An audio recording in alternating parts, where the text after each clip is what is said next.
Hi, I'm Matthew Day and I'm here to talk to you today about the CB1000R Black Edition that's based on the already fantastic CB1000R platform. Let's look at some of the features that both of these bikes share. Starting at the front of the bike with the stopping power. Here we have twin 310mm discs with radial mounted calipers. But stopping power on its own is nothing without control. So we've paired these with Shower's big piston separate function forks, which gives you controlled feel on the front end, giving you confidence inspiring 120mm of travel. Moving down the bike, we have this beautifully designed 16.2 litre fuel tank that really envelops the rider. This fuel tank supplies the heart of the bike.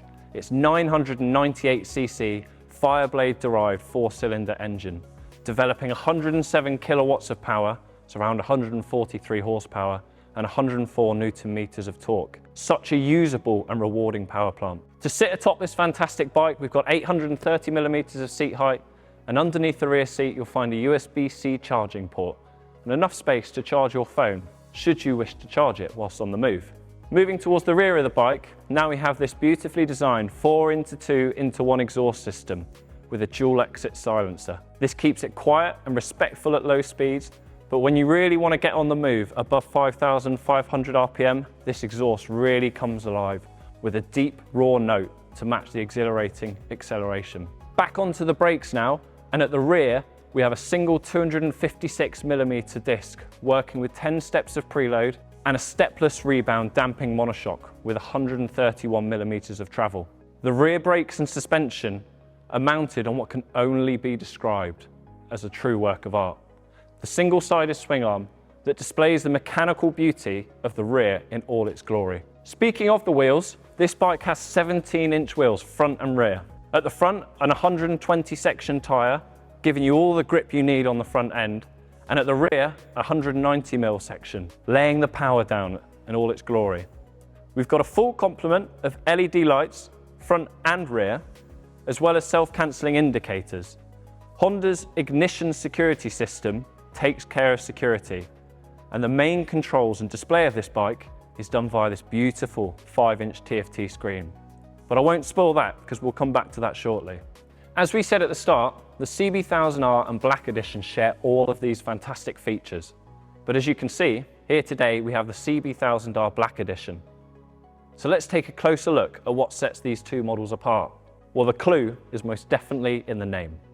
The Black Edition takes everything and anything from the standard CB1000R that isn't black and covers it in a layer of stealth. From the exhaust silencer and the connecting pipes, we've covered them in black. The front fork stanchion internals are also black too, as well as the radiator trim and even the masterpiece swing arm at the rear. They've all had the stealth treatment. But we haven't just painted a few items black and sent it on its way, not at all. In fact, you get a few really nice additions with the Black Edition over the standard bike. As well as the standard pillion seat, you also get this colour-coded seat cowl that really sets off the rear of the bike with its aggressive nature. Keeping with the styling cues at the front of the bike, you have the fly screen and the CB engraved handlebar mount. This detail matches some of the other work on the bike and really shows what this bike is about, the detail and the finish. Finally, with the Black Edition, we have my personal favourite, the up and down quick shifter. With 3 stages of setting, clutchless shifting has never been easier. And on a bike like this, it's such a welcome experience that really finishes off this amazing machine. Now, I said I'd come back to the 5-inch TFT screen at the start, and that's because it really deserves some time of its own. With multiple rider functions and adjustments built in, as well as the support of the Honda RoadSync app, it's a really powerful piece of kit that allows smartphone integration, as well as the rider assist to really aid the rider and enhance the ride. So let's dive into that now. I've paired my phone using the Honda RoadSync app already. So as you can see on the right-hand side of the screen, it's come up with a Honda RoadSync menu. Through this app, you can manage your calls, your navigation, and your messages. And I'll talk you through now how you can do that. At the top of the menu, you've got the most recent weather forecast, showing the weather in your area, which currently is cloudy and 13 degrees. On the left switchgear, you can use it to navigate to the right, which will give you a forecast for the next hour, 3 hours, and 5 hours ahead. It will read this forecast to you through your Bluetooth headset that will be connected to your phone. Use the left pull on the switchgear to navigate back to the main menu and down to get to the next option, which is navigating. Click right to go to the navigation menu, where you can use your voice search, select from your recent history, or select nearby locations such as petrol stations or supermarkets. I'm going to use my recent location history and select right to pull up my most recent result. I'm going to use my most recent result by clicking right to start the navigation. The bike will then read you turn-by-turn navigation through your Bluetooth headset. To cancel your navigation, select left and then right again to make sure that you don't do it accidentally, and this will return you back to the main menu.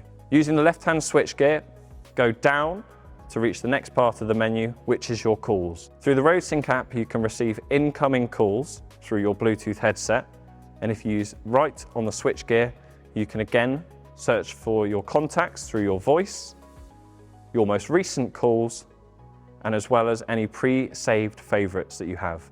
To go back to the main menu, press left on the switchgear. Again, using the left switchgear to navigate down, you can get to the messages menu. You'll receive incoming messages through your Bluetooth headset. To send a message, hit right on the switchgear, where you can again search through your voice or through any of your pre-selected favorites to send them a short message. Next up is your music, by selecting down on the arrow on the left-hand switchgear. This will use your favorite music app, such as Spotify, YouTube Music, or Deezer. If you select right, it will pick up exactly where you left off. So you can see now that I'm using Spotify and it's playing my most recently played track. Hit left to pause or play, and use the right-hand switchgear to go to your next track. To come out of the music menu, you press and hold the switchgear to the left to get back to the main menu. The last option on the RoadSync app is the volume, where you can again hit right on the switchgear and turn it up or down to suit your preference. And again, press and hold to the left to get back to the main RoadSync menu. Thank you so much for taking the time to watch the video today on the CB1000R and the CB1000R Black Edition. For more information, please visit our website at honda.co.uk.